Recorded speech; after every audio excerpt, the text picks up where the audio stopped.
Hey everybody, this is Rose Slam Johnson from Nimble Roots Coaching, and you are here for the next version of the Inside Scoop with River Nice.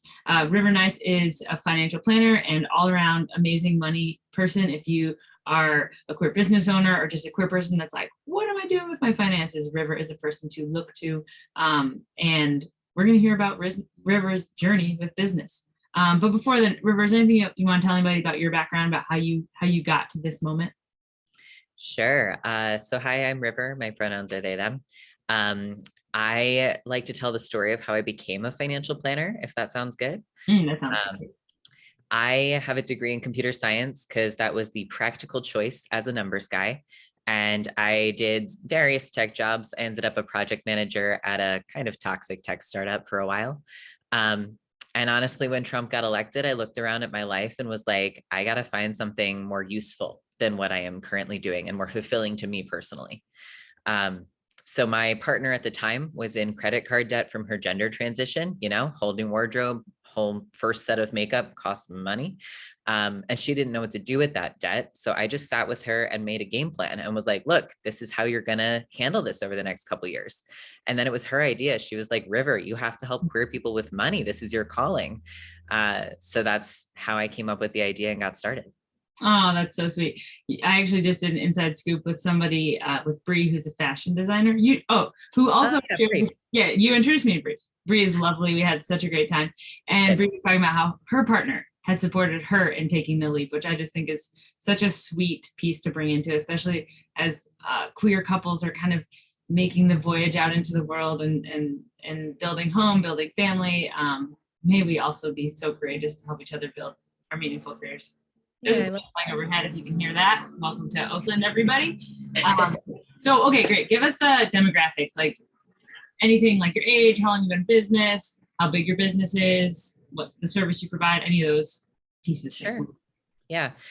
So I'm 30 now. It is currently 2022. I started the business 3 years ago this week, actually. It's my anniversary. Okay. So I was 27 when I launched. Um, I am white. I am queer and trans and polyamorous. I am from an upper middle class socioeconomic background. I am neurotypical and able-bodied. Yeah, those are all the demographics that I can think of. Like I said, I have a degree in computer science. I've just always been a numbers guy. Nice. And like, tell us a little bit of the demographics of your business. Like, what type of services do you provide, and who do you serve? Sure. So I serve primarily queer folks, although straight allies are welcome. I like to talk about it as people who are making more than survival money. So for folks who are making just survival money, there's only so much I can do until you're in a different financial situation, a different income situation. But once you have more than survival money, there's like this level of stress that's hard to talk about, or like not very often talked about, of like, oh, I've been just surviving for so long and now I have all this extra money. I don't know what to do with it. And what if I squander this opportunity? Or what if someone takes it away from me? So working with folks in that particular situation is where I find that I am the most helpful. So that tends to be a lot of like queer and trans people in their late 20s, early 30s, but it could be folks outside of those demographics as well. It's really just that feeling of like, oh, I have all this money now. Could be from a job, could be from an inheritance. I've even worked with a couple of people who had like a lawsuit settlement, just like sudden different financial situation and the like stress and fear that comes along with that. Amazing. Thank you for being here, River. I am so glad, not just here, but in the world doing the work that you're doing, because I think that is such an important moment to walk with each other. Yeah, thanks. So we're going to dive into your business. What is what's your favorite part about running your business? I love that I get to talk to people that I like talking to every day. I am a big extrovert and I love talking all the time. So when I was like, what careers are you interested in? I don't know why I picked computer science or like web development, because I really like talking to people all day. So a big, maybe the main reason why I decided to be self-employed instead of working for an existing financial services firm is that I wanted control over who I spend my days talking to, especially as a non-binary person. Like it's exhausting to have to explain that again and again. So getting to set up my life and my work in a way where I'm only talking to people who already get it and we can get past the pronouns conversation and into the money conversation. I love that I have like the privilege and honor to do that and to work with those folks that I can just get past the Yeah. like basic human respect part and into the like actual financial planning part that is so interesting to me. Yes, I love it. I love it. Let's get past the pronouns and into the juicy stuff. Yeah. Beautiful. Well, so 3 years and 5 years in business, right?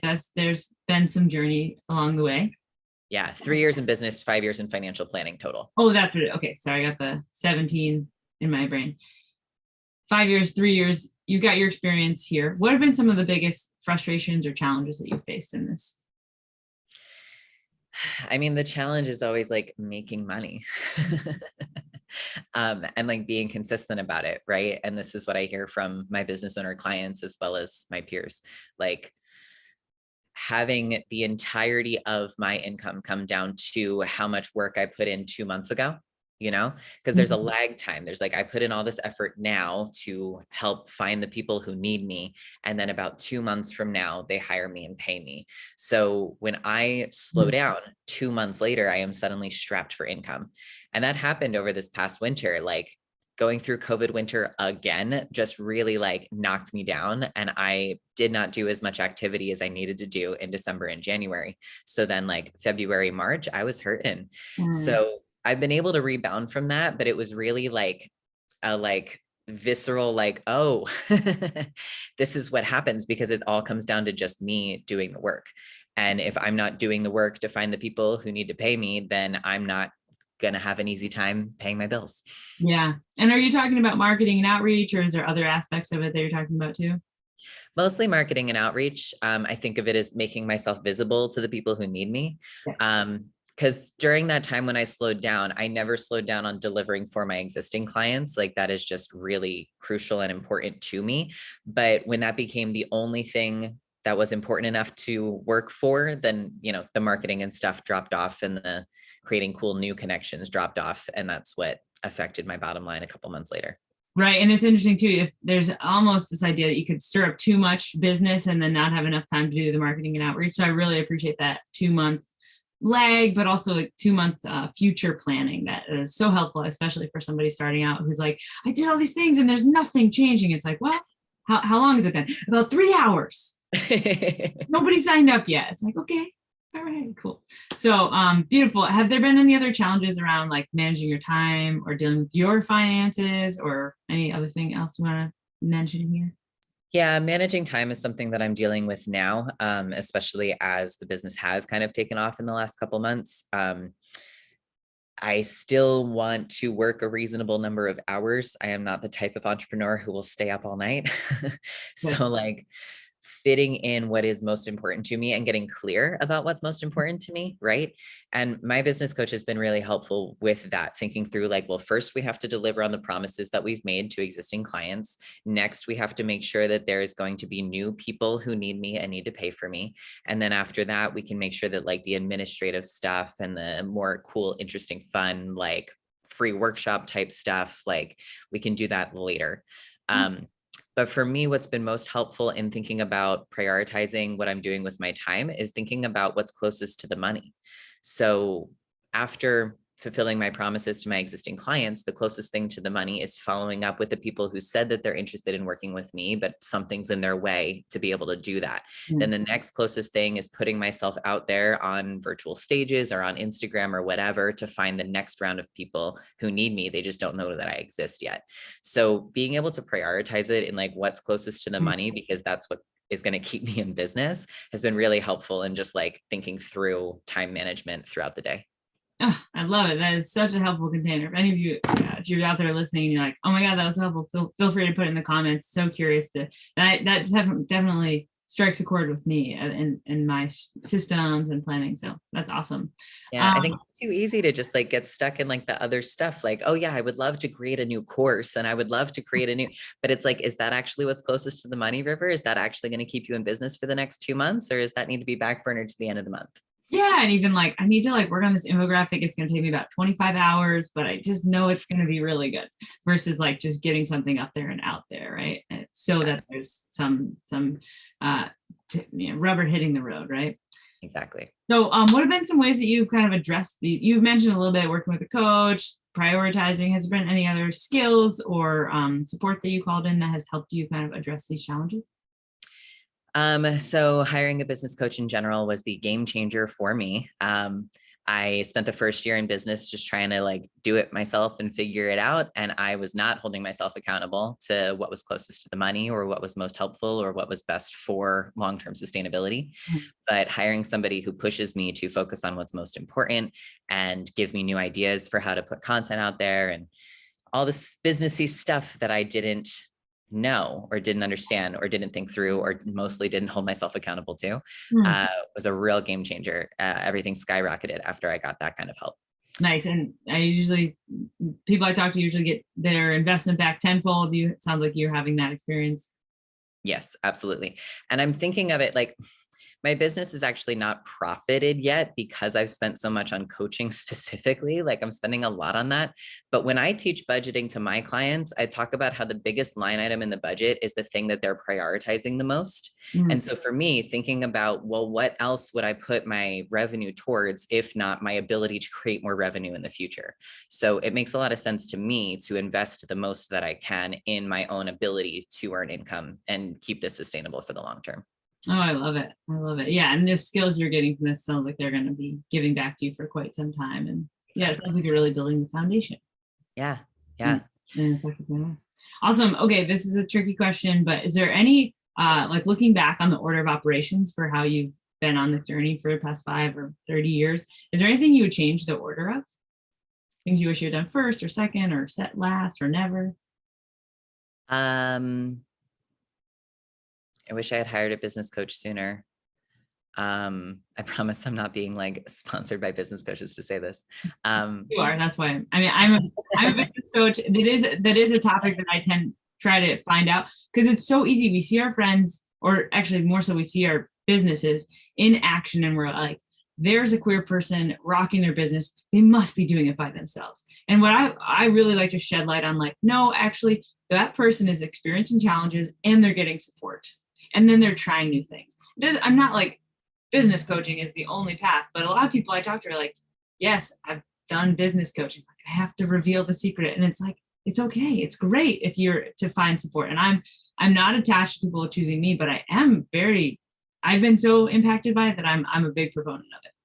Yeah, So you're being absolutely. sponsored to be here to talk about it. And even my business coaches have business coaches. It's like how therapists need therapists. Like, Yep. of course, we're all out here needing support and needing to be pushed. Like, if it's just you on your own, then like, I don't know, you can just kind of like flounder on your own. And not notice what you're missing or not notice what would be more helpful. Yeah, or why you're still where you are instead of Yeah, rocket launching, like you said. And it exactly. helps we can see where we're going. Beautiful. Yeah. Any other products or investments that you've made in addition to coaching that have made a transformative or like launched you beyond where you could have imagined? Maybe this is basic, but getting a CRM or a client relationship manager. I did set it up from the get-go so that it's like a fancier address book at first, so that I could just keep track of email addresses for all the people who are interested in talking to me. But building it out to the point where it reminds me to follow up with somebody, it reminds me to do some research for a client, like having that system all in one place that has like the client's email address and what they said to me last meeting and what I'm supposed to research for them before the next meeting, and then reminds me to follow up with their sister who needed help. Like having all of that in place is so helpful to stay organized and to know what I need to do today versus tomorrow. Please tell us what you're using. Mine is specific to financial advisors. It's called Wealthbox. Wealthbox. So that's set up specifically for financial advisors. I mean, technically anybody could use it, but there's features like keeping track of your client's accountant that's like kind of specific to me. Uh-huh. The other one that I've looked into, and that would be more useful for other types of businesses, is called Less Annoying CRM. Cool. It costs something like $20 a month or something, but it can do all the like tracking of people's contact info and reminders of who you need to follow up with when. Oh, that's great. Yeah, I have been implementing Streak, which does have a free version. And actually, I'm about to post a video on how to use it that my coach trained me on. So there's all different levels. And I think, yeah, I wish I'd set that up at the very beginning. That's exactly one of those systems that's like, oh, once I have it in place, it'll be a game changer. But carving out the time to do it is like the thing that keeps me manually tracking my communications. Totally. And then setting aside time to like use it better, right? Because like you're not going to set it up perfectly the first time, and you're not going to help yourself by waiting for it to be perfect to start using it. So setting it up to do something at first, and then 3 months later, blocking an hour or two to like see what's working and what's not and adjust it, I think is the way to go. Oh, beautiful. I love it. Yeah. Just like get it in place and see what you need. There's a permaculture principle in there. I'm not sure what it is, but I'm sure somebody else knows it. Okay, great. Anything? Yeah. So you're kind of like taking us through all my questions. So tell me, like, what's next for you? What's your vision for where your business is headed? Yeah. So right now my services are broken into two like main services. I have group coaching programs, and then I have individual financial planning. So for the group coaching, it's really a 12-week program that's designed to teach everything that we should have been taught in high school about money, like budgeting, investing, how to buy a house, and necessarily credit score system, insurance, how to talk to other people about money. So that's all the like important basic stuff that people who like suddenly have money for the first time really need. Does that cover how to talk to your family about money? Yeah. Wow. So when I say talk to people about money, I keep that intentionally broad. So sometimes the conversation is more based on talking to a partner. Sometimes it's more on talking to parents. Sometimes it's talking to your friend group. But regardless of what it is, like if you're going to change how you're using money, it's going to affect the people that you're in relationship with. Whether it's like setting up a budgeting system with your partner, or asking your parents if they're going to need financial support from you 20 years from now, or telling your friends you can't afford to go to bottomless mimosa brunch anymore. Like there's going to be some conversation that you need to have with some person in order to be able to change what you're doing. So I make that a crucial part of my program. Ah, beautiful. Okay. So that's one path, and tell us, you're going to take us to the other path. Yeah, the other option is individual financial planning. And that's for folks who have the basics, but they need the like projections of how to put the pieces together to get their goals for the next couple of decades. So like, yeah, we have the budget, we have the 401k, we bought a house maybe, or like, we know what we're doing to buy a house, but now we need to know, are we going to be able to afford to put the kids through college? Are we going to be able to retire at 60 instead of 70? Like, how do these pieces fit together, and what investments are make the most sense for those goals? So those being my two paths right now, where I want my business to go is expanding the education piece, expanding into more courses. So the one group coaching program that I have right now is kind of just all the basics for anybody who has more money than they're used to. But I want to start breaking that out. Like I want one that's for therapists to be able to do private practice, because I see that to be a huge need, especially at this stage of COVID. Like these poor therapists need like some support in designing their lives to be more like what they want. So I want to do that. I want to do a program for prospective parents to make sure that not only are they setting up their money and talking to each other, but that they know how they're going to raise their kids to talk about money, and how they're going to like what's going to need to financially change for them as they enter parenthood.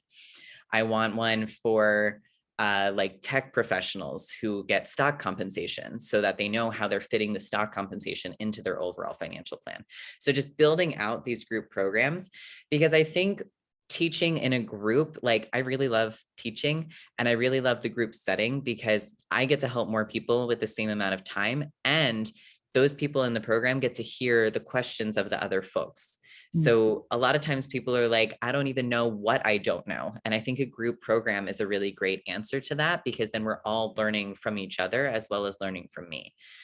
And I also think that when we're talking about changing money habits, or like changing how we're using money, being in a group setting and that just like inherent like accountability and inherent like normalizing of what you're going through is incredibly powerful on a subconscious level to be able to make changes. So true. So true. Yeah. And I know that most of my industry is on the individual financial planning and like investing your money for you track. And that's great, but that means that need is covered. What I'm not seeing is enough just education about how to do things and how the systems work. Yeah, I've told you before, I want like, and I know this isn't exactly in your realm, I want somebody that's like okay, group, we're here, and here's how you open your investment account, and then here's how you buy this thing, and here's how much you should buy. So I know there's limitations to your ability to do that, but I'm still looking. If anybody out there is like, oh, I can do that, let me know and let us know maybe. Yeah, totally. Yeah, that's important. And that's a big question that I get from folks who are like just finding me on Instagram or whatever, is they're like, literally, I don't know what to click. Like, Yeah, I know it's coming. So you and we're gonna find somebody. We have another financial planner coming out of Money Club. They're gonna talk about they want to talk about death, which I really want them to talk about death too. We're gonna get into it. You'll hear about it more soon. I don't remember why I'm talking about that now. I've lost that tangent. So anything you might be, I don't want to put you on the spot here, but who do you follow that inspires you? What experts, authors, who are you reading? What are you listening to? yeah, no, that's a great question. Where's my find the books from behind the screen, and that's literally what's happening. Podcast. So I've been reading books using the Libby app on my phone. I can borrow books from my local free library and read them on my phone, which I deleted Twitter and I put the Libby app where Twitter used to be, and I'm reading so much more. Brilliant. But right now I'm reading this book, The Power of Habit by Charles Duhigg. I'm definitely butchering their name, but it is so interesting to learn scientifically how habits are formed and maintained and changed. And it's really crucial to both like my business owner habits and to my like teaching new financial habits. Super interesting. Another person who inspires me in the financial planning world is Hadassah Damien of Ride Free Fearless Money. She was in the Money Club in June. Yeah, I'm so sad I missed it. But she's been doing this longer than me, and just seeing another like queer anti-capitalist doing money stuff is like amazing. Awesome. And then my inspiration to actually go out on my own and like feel like I could was a woman named Fuang Luang. Out of the Boston area. She was an independent financial planner for a while, but now I think she's getting more into like the policy side of things or something like that. But she was just another person doing financial planning for more everyday people. She wanted to work with families of color to make sure that they have the ability to access financial planning, even if they're not at the like millionaire status that most of the big firms want to find. So I heard her on a podcast and stalked her and got her to talk to me. And she was like, oh yeah, you can totally do this. And I was like, great, I'm going to do it. So endless gratitude to her. Thank you. Thank you from my heart too. Awesome. How do people find your work? Yeah, I'm on Instagram, rivernice.financialplanner. It's a good place to get a sense for how I teach money things. I'm on TikTok, rivernice.finance.